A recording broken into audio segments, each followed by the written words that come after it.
Welcome to American Black Journal. I'm Stephen Henderson. A large part of Detroit's economic recovery is based on the success of small businesses. JPMorgan Chase is supporting the growth of those small businesses in the city with a new investment of more than $2.5 million. The funds are going to four organizations that assist entrepreneurs with opening and expanding their businesses: Techtown, Southwest Detroit Business Association, Detroit Economic Growth Corporation, and Eastern Market. Joining me now to talk more about the investment are Tasha Tabron. She is the Vice President at JPMorgan Chase.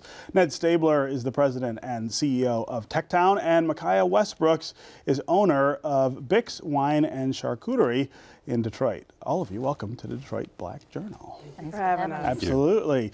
Tasha, talk to me about the decision to make this investment. JPMorgan Chase is involved, we should say, in a lot of investment in Detroit right now. This one is different from some of the others, right?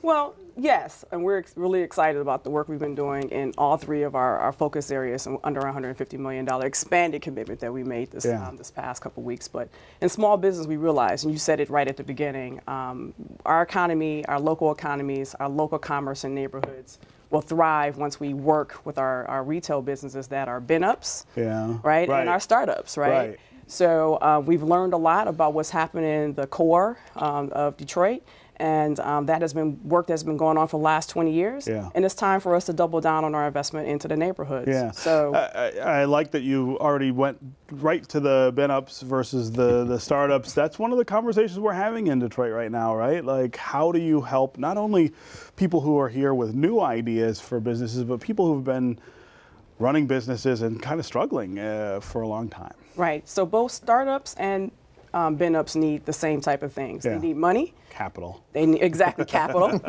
Clients, you hear it, capital, clients, and and counsel, right? Or coaching. That's for both types of businesses. So for us, how can we continue to put money into the markets to help businesses that have been here access more clients? Right. How can we put money into the markets for companies that want to start or grow? And how do we make sure that organizations like Techtown provide with the location assistance, site plans, all of the things that businesses need to get to that next level? Ned, when people hear the word Techtown, I think they think of tech companies. I wonder why that is. It's sort of a branding issue there. I mean, but you guys do a lot more than that, and you're really focused on helping these small businesses that make the economies go in Detroit's neighborhood. Yeah, well, we worked with about 470 businesses last year, and 2/3 of them weren't technology businesses at all. So you need a name change. Well, we've paid consultants twice in the last 5 years, and they decided we have brand equity in Techtown. That's right. But we have a whole series of programs we call blocks. And our blocks are, and it's based on the concept where we're helping to rebuild Detroit's economy block by block. We're working to provide amenities, but also jobs and opportunity in neighborhoods all across the city, and JPMorgan Chase's support of those programs has really been critical. And we used a term, and I know it was subconscious, but bin-ups versus startups. And I think in the media sometimes it's portrayed as, well, the startups are getting all the attention, is an either or. But the reality is there's plenty of room in Detroit for everyone, and just because one person's doing something really positive doesn't mean we can't also celebrate someone else doing something positive. That's one of the cultural problems we have, is that sort of if somebody else is winning, I must be losing kind of attitude, and I know you guys push back against that pretty successfully. Yeah, we made not a shift, but an expansion into the non-tech neighborhood-based businesses almost 5 years ago. And it really has been an and story, because we're continuing to do great tech programming as well. Tell me about Bix Wine and Charcuterie. So I have to agree with him. I'm a SWAT City client from Techtown. So is that right? Wow. And it's not a tech. There you go. I'm shocked to find that out. So, and I have a wine bar. So but Bix Wine. Not a tech company. Not a tech company. But I'm grateful.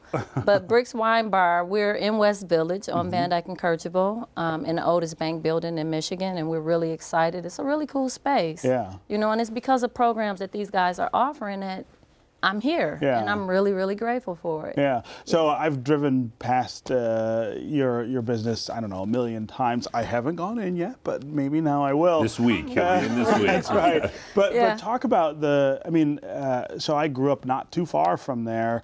That that neighborhood's changing, that area is changing, and some people think the change is sort of erasing the past or pushing the past out. I think it's really obvious that that's not true. You know, I'm from that neighborhood. I went to the school across the street. Yeah. So I'm from that neighborhood, and I've seen it transition more than once. But I think that we needed to go in this direction. You can't erase that history. Right. You know, there's a rich history there that we'll never be able to erase, but we're just going to improve on what's already there. Yeah, you know?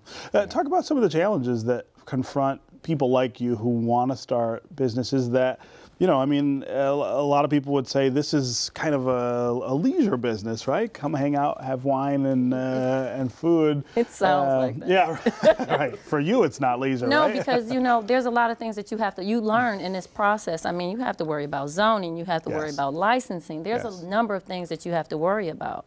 So it's, you know, once you're open and you have customers in there, to them it's really, but as an owner. Yeah.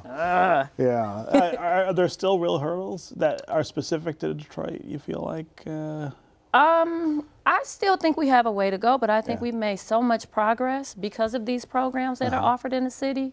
I think we've made tremendous strides in making it a lot easier for existing and new business owners, you know? So I think we're on our way. Yeah. And it's been organic, right? I mean, I think what's moving in West Village shows that we've been building on what's already happening. Yeah, it's been very organic. I mean, the community is great. Yeah. It's great. It's just a really great community, and we have these communities all over the city, you know? So I'm excited. We have talent. We have great entrepreneurs all over the city, but they don't always have access to the same opportunities as folks that maybe downtown that could call Uncle Dan Gilbert and, you know, someone will write a check for them.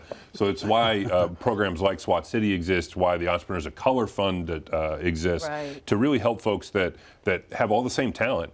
It's equally distributed across the city, but don't necessarily have the same connections, and opportunity, and networks that a lot of other folks do. Talk about the other organizations that are involved in this. Tech Town's one, but happy to do so. Yeah.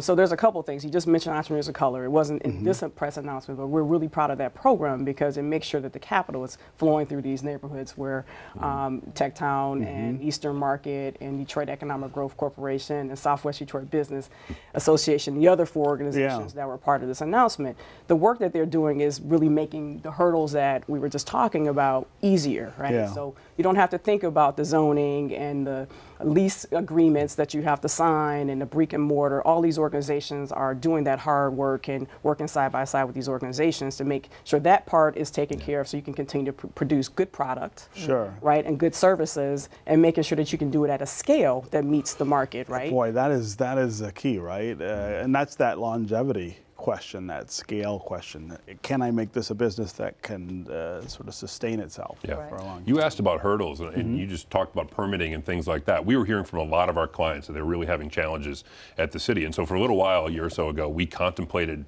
bringing in someone whose sole job was to sort of be the liaison to cities, in terms of the permitting process and the planning process. But the city beat us to it.